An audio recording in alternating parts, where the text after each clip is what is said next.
Hello students, welcome all of you to the third class of units and measurement. Students, so far we have talked about what is physics and what do you mean by physical quantities and measurement. So I hope you were able to relate and understand everything that we have done and you are also making proper notes along. So then we have started with the topic which is called dimensional analysis and then of course the applications of dimensional analysis. तो जब मैंने कहा applications of dimensional analysis तो आपको याद होना चाहिए हमने बात की थी चार अलग अलग applications के बारे में. ठीक है, वो चार applications क्या थी एक बार याद करते हैं. पहली थी टू चेक द करेक्टनेस और dimensional consistency of various formula और equation. So this was done.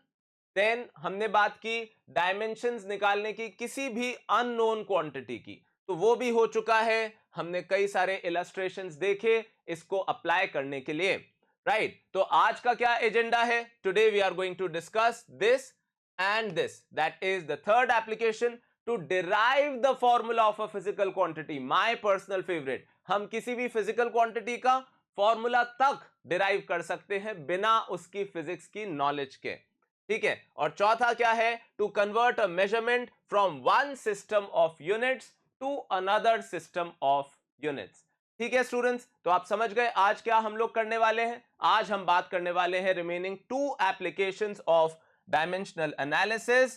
तो आई होप आप लोग इसको ध्यान से समझेंगे क्योंकि फिर हम फाइनली स्टार्ट कर पाएंगे मैथमेटिकल टूल्स के साथ और फिर फाइनली हम बात कर पाएंगे एक्चुअल फिजिक्स की. तो ये क्या था? तो ये था इंडेक्स ऑफ फिजिक्स, ये था वोकैबुलरी ऑफ फिजिक्स जो हम पढ़ने जा रहे हैं. तो मैं वेट कर रहा हूं. थर्ड एप्लीकेशन, फोर्थ एप्लीकेशन फटाफट से लिख डालिए. ओके, तो चलिए स्टार्ट करते हैं थर्ड एप्लीकेशन के एक इलस्ट्रेशन के साथ. क्या दिख रहा है आपको? Find the formula for force of recoil experienced due to a pipe in which a liquid of density rho is flowing with a speed v and area of cross section of the pipe is a. यानी क्या scene है?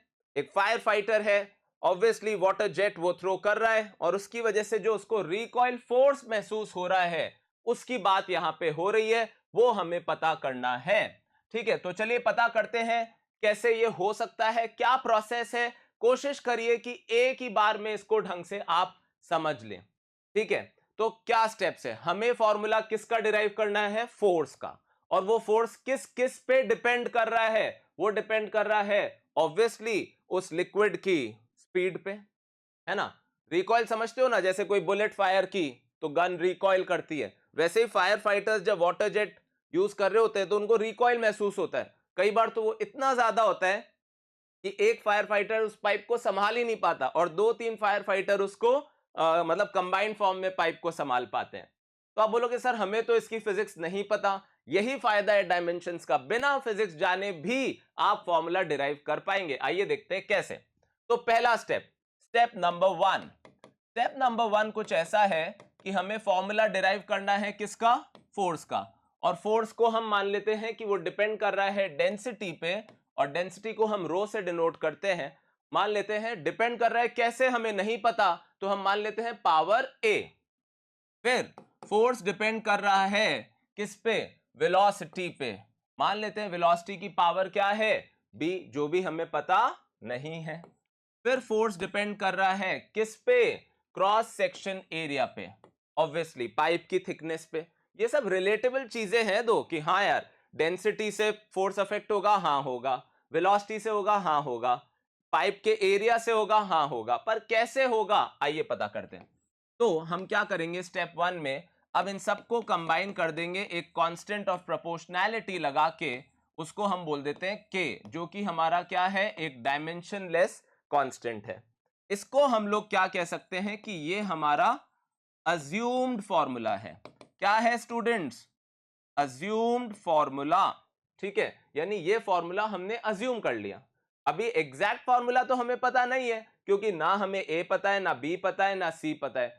जैसे ही हमें ए, B और सी पता चल जाएंगे तो हमें फॉर्मूला एग्जैक्टली पता चल जाएगा आराम आराम से. पहले हमने क्या किया? डिपेंडेंस मान ली पावर ए, बी और सी की. फिर दूसरा स्टेप क्या है? कि अगर ये इसका फॉर्मूला है स्टूडेंट्स, अगर ये इसका फॉर्मूला है, तो LHS और RHS दोनों के डायमेंशंस क्या होने चाहिए? सेम। क्योंकि हमने लास्ट क्लास में ही सीख लिया था, क्या सीख लिया था? कि LHS और RHS के डायमेंशन इक्वल होने चाहिए, तभी तो वो इक्वेट हो सकते हैं। तो हमें अब क्या करना है? स्टेप टू, हमें रिप्लेस करना है हर चीज को, रिप्लेस बाय डायमेंशंस। किससे रिप्लेस करना है? बोलिए, रिप्लेस बाय डायमेंशंस। हमें हर चीज को रिप्लेस करना है उसी के डायमेंशन से। तो फोर्स का डायमेंशंस क्या है? तो आप बोलोगे सर हमें याद है अब तो, MLT-2। क्या है? MLT-2। अच्छा, K क्या है? तो K है डायमेंशनलेस कांस्टेंट। फिर रो क्या है? ML-3। रो क्या है? डेंसिटी, जो कि क्या होगा स्टूडेंट्स? ML-3। और पावर क्या मान लेंगे आप? A। ठीक है। नेक्स्ट वेलोसिटी, वेलोसिटी को आपने क्या मान लिया? LT-1 power B। और लास्ट है क्रॉस सेक्शन एरिया, जो कि है L2, और उसकी पावर हम क्या मान लेंगे? बोलिए, C। तो फिर से आराम आराम से, there is no hurry at all. The first step is to imagine a formula that we have done. We have assumed a formula. By when I say we are assuming the formula, we mean we have assumed the powers A, B and C. Next step to be done is you replace everything with their dimension. अभी तक तो बात logical लग रही है ना? इसमें कोई प्रॉब्लम नहीं लग रही। अगर अभी इसके डायमेंशंस है, तो LHS और RHS के डायमेंशंस क्या होने चाहिए स्टूडेंट्स? इक्वल। तो आप बोलोगे सर LHS के डायमेंशन क्या है? M1 L1 T-2। और RHS के क्या है? तो सब मिक्सअप हो रखा है, तो उस मिक्सअप को ठीक करते हैं। M power 1 L power 1 T power -2। Now M power क्या है? A। सर क्यों है A? क्योंकि यहां से M की पावर हमें क्या मिल गई? A। L की पावर क्या दिख रही है स्टूडेंट्स? राइट हैंड साइड पे आराम से देखिए। तो आप बोलोगे सर यहां से तो दिख रही है B, और यहां से दिख रही है 2C। यहां से दिख रही है B, और फर्स्ट टर्म में भी है, सॉरी, फर्स्ट टर्म में क्या है? L की पावर -3A, जैसा आपको दिख रहा है। फिर सेकेंड टर्म में क्या है? बोलिए, +B। और फिर थर्ड टर्म में क्या है? 2C।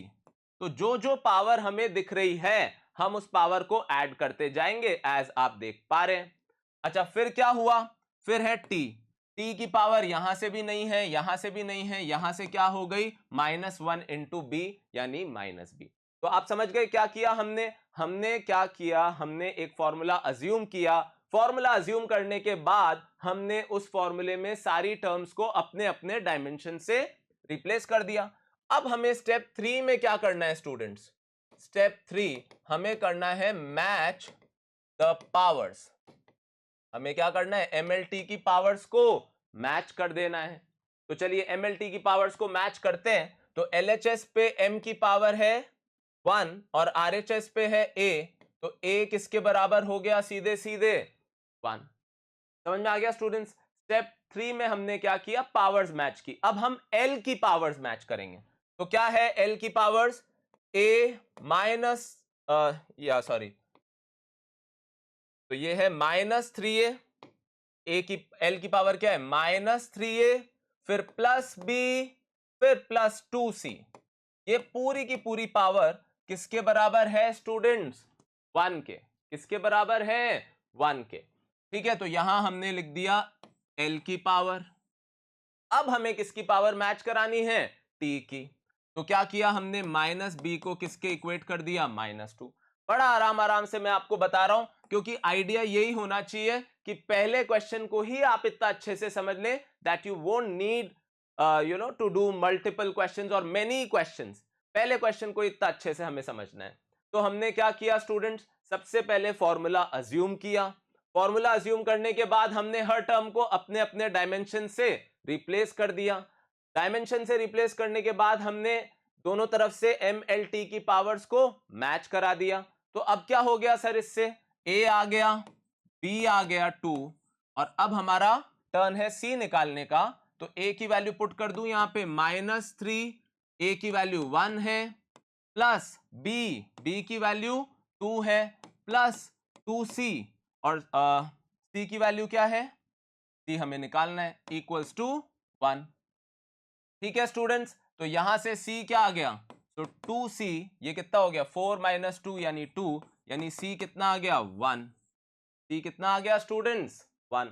तो ए बी सी आ गए, तो अब क्या हो गया, ए बी सी आ गए तो हमारे को फॉर्मूला भी मिल गया। कैसे मिल गया स्टूडेंट्स, तो ए बी सी की वैल्यू यहां पुट कर दी जाए, यानी रो की पावर क्या है a यानी 1, देख रहे हैं आप, b की पावर क्या है b यानी 2, और a की पावर क्या है c यानी 1।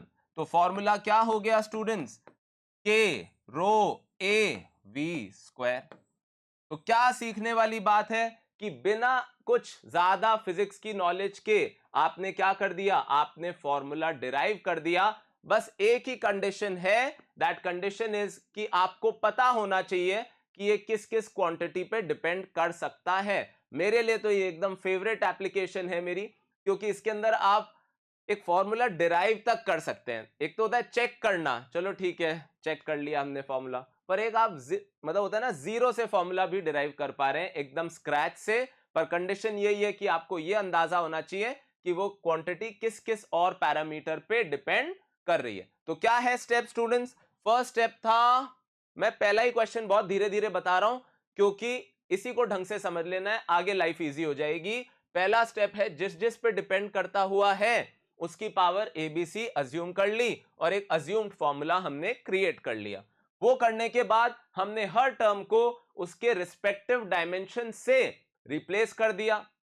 जैसे ही ऐसा किया, यहां काफी सारी एमएलटी की टर्म सब मिक्सअप हो गई, तो हमने एलएचएस में एमएलटी और आरएचएस में एमएलटी को फिल्टर कर लिया। फिर फिल्टर करने के बाद अगर ये इसका फॉर्मूला है तो जो एम की पावर लेफ्ट साइड है वही राइट साइड होनी चाहिए, जो एल की पावर लेफ्ट साइड है वही राइट साइड होनी चाहिए। इस तरीके से हमने पावर्स को इक्वेट या मैच किया।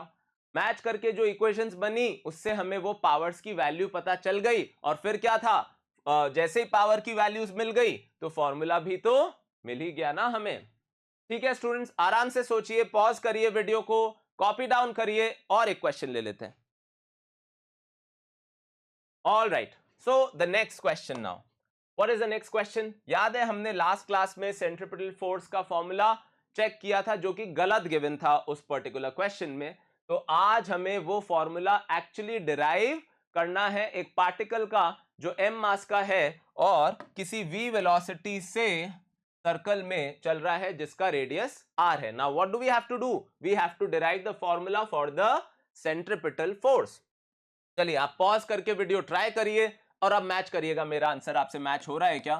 So let's assume the formula. तो अब मैं सीधे लिख रहा हूं m की पावर a, v की पावर b और r की पावर c।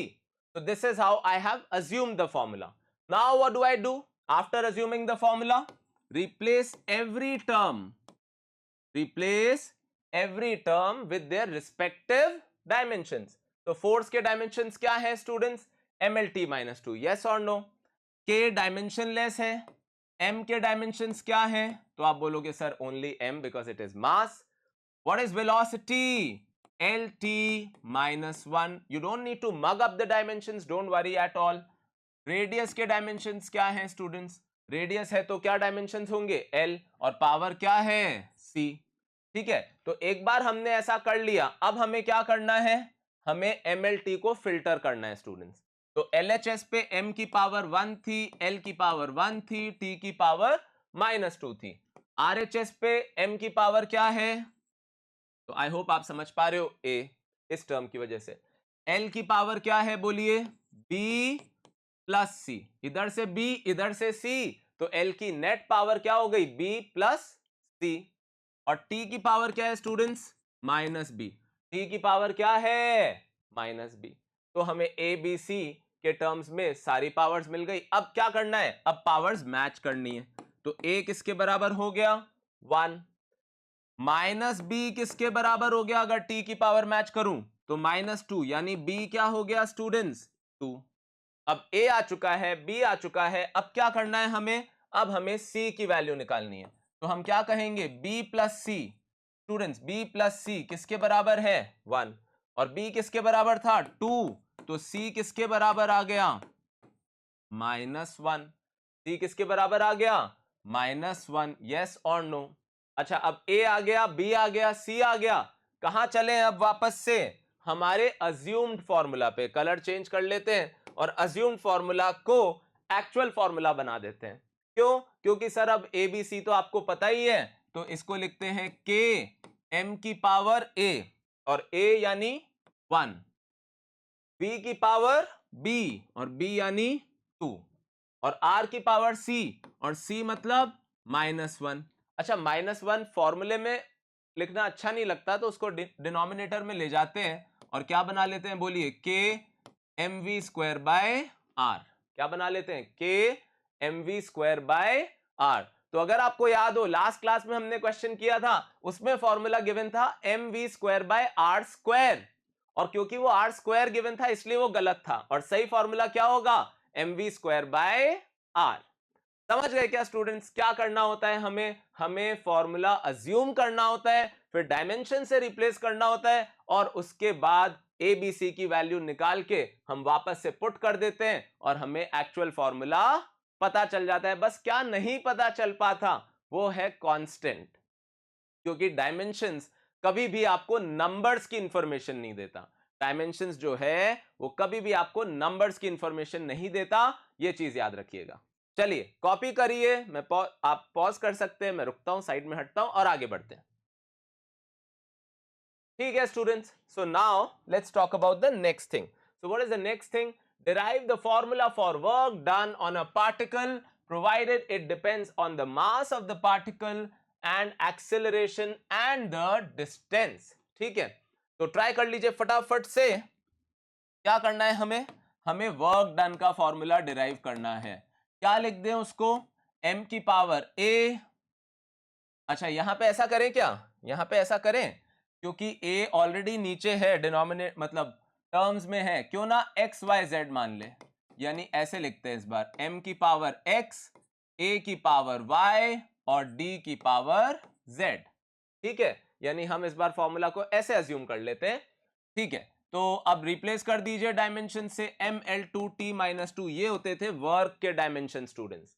अच्छा, m के कोई डायमेंशंस नहीं है, अब आप धीरे धीरे कंफर्टेबल होते जाएंगे। m यानी मास यानी पावर x, एक्सेलरेशन यानी क्या है? lt-2 पावर y, और डिस्टेंस यानी l पावर z। तो मैंने क्या किया? मैंने x y z से मतलब डायमेंशन से रिप्लेस कर दिया, और एक्स वाई जेड अब आप समझ ही रहे हो। अब क्या करना है सर हमें? अब हमें सारी टर्म्स को उनके डायमेंशन से रिप्लेस करने के बाद MLT को अलग अलग फिल्टर कर लेना है। तो m की पावर क्या मिल रही है स्टूडेंट्स? सर x मिल रही है। l की पावर क्या मिल रही है? y प्लस z मिल रही है। और t की पावर क्या मिल रही है? -2y मिल रही है। देख लीजिए कोई गलती ना हो जाए। अब इसके बाद पावर्स को मैच कराना है, तो x क्या आ गया स्टूडेंट्स? तो x तो आ गया 1। फिर y प्लस जेड क्या आ गया? y प्लस जेड आ गया 2। y प्लस जेड क्या आ गया स्टूडेंट्स? 2। देख पा रहे हैं? तो यहां से तो ना y मिलेगा ना z, तो हम थर्ड वाली बात कर लेते हैं। -2y किसके बराबर है? -2, यानी y क्या हो गया? 1। और अगर y भी 1 है तो फिर z भी 1 होगा, राइट? क्योंकि y प्लस जेड 2 है तो z भी 1 होगा, यानी x भी 1 है, y भी 1 है और z भी 1 है। तो अगर आपका ऐसा ही कुछ आंसर आ रहा है तो आपका आंसर सही है। आंसर है MAD, राइट? क्योंकि तीनों की ही पावर क्या आ गई? 1 1 एंड 1। इजी, बड़ी बात है। आप फॉर्मूला डिराइव कर रहे हैं बिना फिजिक्स के, बिना फिजिक्स लगाए, सिर्फ डायमेंशंस की नॉलेज से आप फॉर्मूला डिराइव कर पा रहे हैं किसी भी फिजिकल क्वांटिटी का। दो चीजें हैं, दो ड्रॉबैक्स है। पहला कि आपको पता होना चाहिए कि किस किस पे डिपेंड कर रही है वो क्वांटिटी। दूसरा, जो कांस्टेंट्स हैं उनकी इंफॉर्मेशन डायमेंशन से नहीं मिल सकती। ठीक है स्टूडेंट्स, तो आपने वीडियो को पॉज करके आई होप कॉपी कर लिया होगा। आगे बात को बढ़ाते हैं और थोड़ा सा फेथ होता है ना, जगाने की कोशिश करते हैं, फेथ गेन करने की कोशिश करते हैं। कैसे? A ball of mass m is drop from a building of height h in the influence of gravity using dimensions. Find the time after which the ball hits the ground and the speed with which the ball hits the ground. तो यहां से ball को drop किया और आपको बताना है जब ये बॉल h हाइट गिर गई तो गिरने के बाद उसकी वेलोसिटी और गिरने का उसका टाइम, ये जो दो चीजें हैं ये आपको करनी है डायमेंशनली डिराइव। ठीक है स्टूडेंट्स, करते हैं जल्दी से शुरू। तो पहले हम v की बात कर लेते हैं। तो v हम मान लेते हैं क्या है स्टूडेंट्स, m की पावर a, h की पावर b और g की पावर c। क्योंकि आप जानते हैं यही तीन स्टेक होल्डर्स हैं, एक तो बॉल का मास, एक बिल्डिंग की हाइट और एक ग्रेविटी एक्सेलरेशन जो खींच रहा है वही तो डिसाइड करेगा। कल को मून होता तो इतना तेज थोड़ी ना गिरती जितना अर्थ पे गिर रही है। ठीक है सर, तो अब लिख दीजिए इसको m0l1t-1 विदाउट अ डाउट आप समझ रहे हैं, वेलोसिटी आप लिख रहे हैं तो m की पावर 0 है। Now m power is a, h यानी लेंथ पावर इज b और lt-2 पावर इज c। यानी मैंने k तो कांस्टेंट है तो उसको तो 1 मान लिया, मतलब उसके डायमेंशंस 1 मान लिए। देन मास है, हाइट को मैंने l लिख दिया और एक्सेलरेशन ड्यू टू ग्रेविटी को मैंने lt-2 लिख दिया क्योंकि वो भी तो एक्सेलरेशन ही है। मैच कराते हैं पावर्स, पर मैच कराने से पहले mlt को अलग अलग फिल्टर कर लिया जाए। तो m की पावर क्या है स्टूडेंट्स, a, l की पावर क्या है students, b plus c, t की पावर क्या है -2c। अगर हमारे पास अब abc को पता करने का मौका आ चुका है और सरप्राइजिंगली m की पावर्स मैच करते ही ये पता चल गया कि ये a 0 आ गया, यानी किस पे डिपेंडेंस है ही नहीं, मास पे। यानी बॉल हैवी हो या लाइट हो, दोनों जब गिरेगी तो उनकी वेलोसिटी क्या होगी, सेम, अगर एयर रेजिस्टेंस काउंट में ना लिया जाए तो।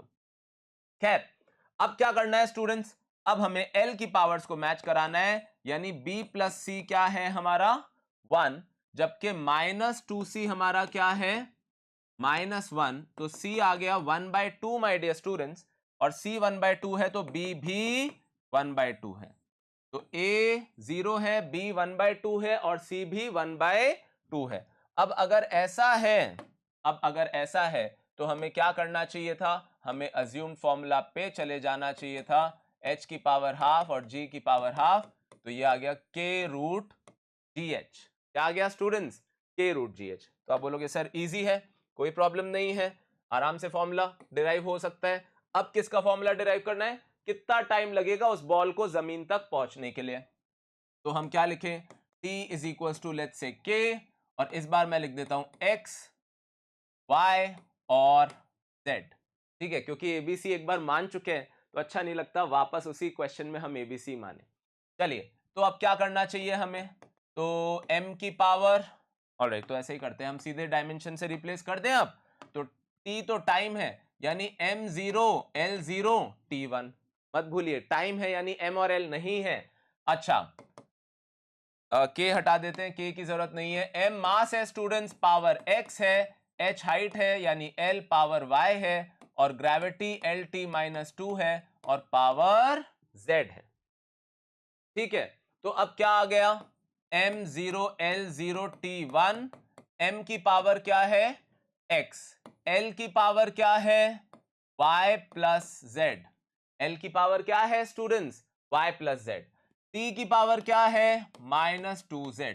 तो हमने पूरी टर्म्स को फिल्टर कर लिया है। अब हम इक्वेट कर देते हैं, तो यहां पे भी x क्या आ गया 0, यानी ना ही टाइम और ना ही वेलोसिटी इस बात पर डिपेंड करेगी कि बॉल हैवी है कि लाइट। चलिए, -2z किसके बराबर है 1, यानी z हो गया -1/2। z क्या हो गया स्टूडेंट्स -1/2। अच्छा, z -1/2 हो गया तो y प्लस जेड क्या है, तो आप बोलोगे सर y प्लस जेड 0 है। जब अपन ने l की पावर्स को इक्वेट किया तो z अगर -हाफ है तो y क्या है स्टूडेंट्स +हाफ। तो एक बार हमारे पास x y z तीनों आ गए, तो अब हमें क्या करना चाहिए, वापस हमारे अज्यूम्ड फॉर्मूला पे चलना चाहिए और वैल्यू लिख देनी चाहिए, लेट्स से k, या आप इसको k डैश भी बोल सकते हैं, और y हाफ है यानी h की पावर हाफ, और z माइनस हाफ है यानी g की पावर -हाफ, यानी क्या आ जाएगा k root h by g. क्या आ गया students, k root h by g. क्यों रूट h बाय जी, क्योंकि -हाफ है तो पावर जी की नीचे चली गई, डिनोमिनेटर में चली गई। आई होप इतनी मैथ्स आप जानते हैं। तो आप बोलोगे सर आप शुरू में कुछ फेथ फेथ बोल रहे थे, उसका क्या हुआ? क्या फेथ आप जगा रहे थे? तो फेथ इस चीज का कि जो हम कर रहे हैं वो सही है। कैसे सही है? क्योंकि अब मैं आपको बताता हूं। मान लीजिए अपन यहां पे बात करते हैं किसकी, एक इक्वेशन की जो हर बच्चे ने पढ़ी है, V square is equals to U square plus 2as। ये आपको बताती थी velocity after travelling a distance s, let's से।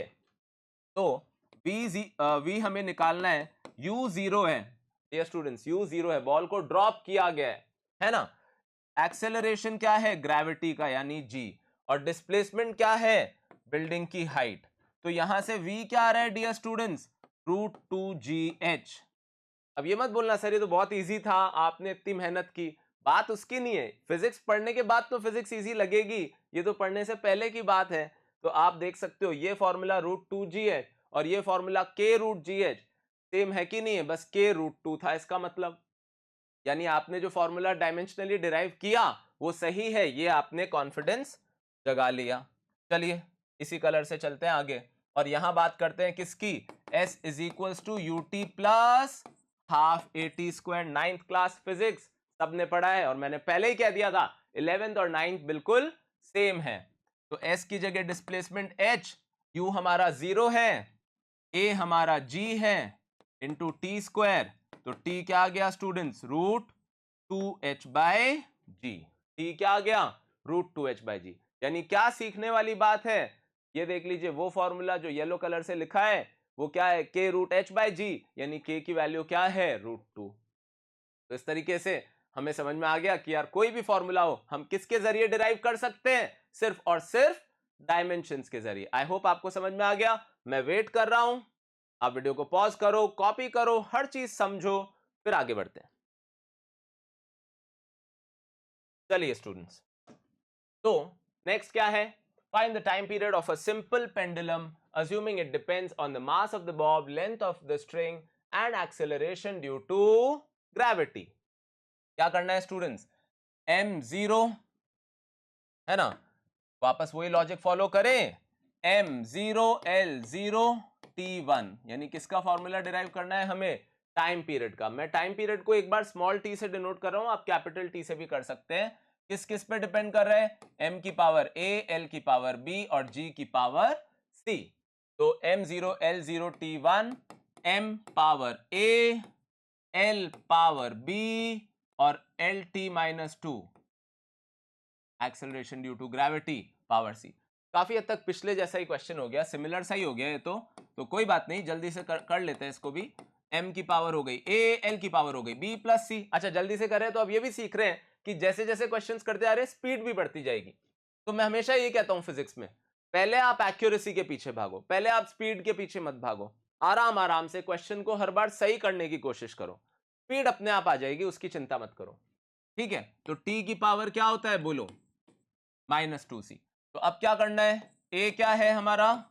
0 फिर से, यानी ये जो पेंडुलम है इसका टाइम पीरियड, जैसा हमने पहले भी पिछली क्लास में भी डिस्कस किया था, और उसका एक गलत फॉर्मूला था वो, और इसीलिए मैंने सही फॉर्मूला अब आपसे डिराइव करवाया। कर दिया ना आप लोगों ने सही फॉर्मूला डिराइव, तो आप समझ गए होगे पिछली क्लास वाला क्यों गलत था। चलिए, तो b प्लस सी क्या है हमारा? 0, और -2c क्या है? 1। तो c क्या आ गया? -1/2। और अगर c -1/2 आ गया तो b कितना है? +1/2। यानी हमारा फॉर्मूला क्या हो गया स्टूडेंट्स? m की पावर 0, l की पावर 1/2 और g की पावर -1/2। तो फॉर्मूला क्या आ गया स्टूडेंट्स? √l/g। फॉर्मूला क्या आ गया? k√l/g, है ना। समझ में आ गया? इजी है। वैसे कई लोगों को हो सकता है फॉर्मूला पता भी हो, यहाँ पे k की वैल्यू 2π आती है फिर, यानी टाइम क्या हो गया? 2π√l/g। ठीक है स्टूडेंट्स, बढ़े आगे, मैं वेट करता हूं, फिर आगे बढ़ते हैं। चलिए नेक्स्ट बात, तो नेक्स्ट बात क्या हो रही है? The escape velocity of a body from earth depends on the mass of earth, universal gravitational constant and radius of earth derive the formula for escape speed. जानते हैं ना, किसी चीज को एस्केप कराना हो, किसी रॉकेट को लॉन्च करना हो और उसको अर्थ की ग्रेविटी से ही बाहर भेज देना हो, जैसा आजकल चल भी रहा है, हम लोग सन पे भी प्रोब भेजने की कोशिश कर रहे हैं, ह्यूमन बीइंग जो है ऐसा भी चाह रहा है, तो ऑब्वियसली वो अर्थ से क्या हो जाना चाहिए, पूरी तरीके से एस्केप। तो अगर हमें उसका फॉर्मूला डिराइव करना है, आओ करते हैं मिलके डिराइव। तो हम क्या लिखेंगे, एस्केप वेलोसिटी, जिसको वीई से डिनोट किया जा रहा है, एक तो डिपेंड कर रहा है अर्थ के मास पे या प्लैनेट के मास पे, यानी जितना भारी प्लैनेट होगा एस्केप कराना उतना ही मुश्किल होगा। फिर डिपेंड कर रहा है ग्रेविटेशनल कांस्टेंट पे, और फिर डिपेंड कर रहा है प्लैनेट के रेडियस पे। तो चलिए, आपने लास्ट क्लास में सीख लिए थे डायमेंशंस, लास्ट से लास्ट क्लास में इन सब चीजों के मैं सीधे लिख रहा हूं, आपको इनको याद करने की जरूरत नहीं है। m पावर है a, m-1 L3 t-2 power है b, और रेडियस यानी l पावर है c। यानी क्या किया मैंने, सबको अपने अपने डायमेंशन से रिप्लेस कर दिया। इसमें ग्रेविटेशनल कांस्टेंट के डायमेंशंस क्या होते हैं स्टूडेंट्स, m-1 L3 t-2। सो m0 L1 t-1, m की पावर क्या है a माइनस b, समझ रहे हो ना, a माइनस b, बस इतनी है। l की पावर क्या है, यहां से आएगी 3b, 3b क्यों, क्योंकि यहां क्यूब हो रहा है और फिर b और मल्टीप्लाई होगा, प्लस c, क्योंकि इसकी वजह से c आ रही है, और t की पावर क्या आएगी स्टूडेंट्स, माइनस 2b, t की पावर क्या आएगी, माइनस 2b। तो a माइनस b क्या है स्टूडेंट्स, 0, m को मैच कराए तो a माइनस b क्या है, 0, फिर 3b प्लस c क्या है, 1। तो यहां से क्या पता चल गया, यहां से क्या पता चल गया कि एक तो a बराबर है b के। अच्छा, फिर लास्ट माइनस 2b किसके बराबर है, -1, यानी b क्या है, 1, यानी a और b दोनों ही क्या है, लाइक 1/2, a और b दोनों ही क्या है स्टूडेंट्स, 1/2, क्योंकि b की वैल्यू 1/2 आई तो a भी तो 1/2 है। अच्छा, तो अब हम क्या करते हैं, अब b की वैल्यू को हम रिप्लेस कर देते हैं, तो 3 into हाफ प्लस c, तो c क्या आ गया माय डियर स्टूडेंट्स, -1/2। तो अब तीनों वैल्यूज हमारे पास आ चुकी है, तो हम कहां चलें अब, कलर चेंज करके, कलर चेंज करके हम चलते हैं वापस से अपने अज्यूम्ड फॉर्मूला को लिखते हैं एक अलग स्टाइल से। a की जगह हम क्या लिख देते हैं स्टूडेंट्स, 1/2, t की जगह फिर से 1/2, और r की जगह -1/2 माय डियर स्टूडेंट्स, राइट। तो क्या आ जाएगा एस्केप वेलोसिटी, तो वो आ गया √gm अपॉन r। क्या आ गया स्टूडेंट्स, √gm अपॉन r। क्यों, माइनस हाफ है तो वो नीचे जाके रूट बन गया। आप समझ ही पा रहे हैं क्या हो रहा है, कहां से बात शुरू हुई, कितनी बड़ी बात है, क्या एस्केप वेलोसिटी है, कुछ नहीं पता आपको, फिर भी आपने देखिए फॉर्मूला डिराइव कर दिखाया।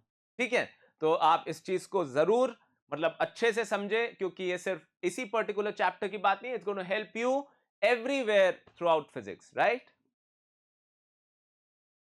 All right, now let's move on to the next one. The speed of sound in air depends on pressure of the air and density of the air. Then derive the formula for the speed. ऐसे ही मैंने ये question इसलिए लिया, कई बार ऐसा भी होता है सिचुएशन में कि आपको सिर्फ 2 ही पैरामीटर्स दे रखे हो। अच्छा, अब कोई सोच रहा होगा सर क्या 4 भी दे सकते हैं, तो अगर 4 पे डिपेंडेंस होगी तो क्वेश्चन सॉल्व नहीं हो पाएगा।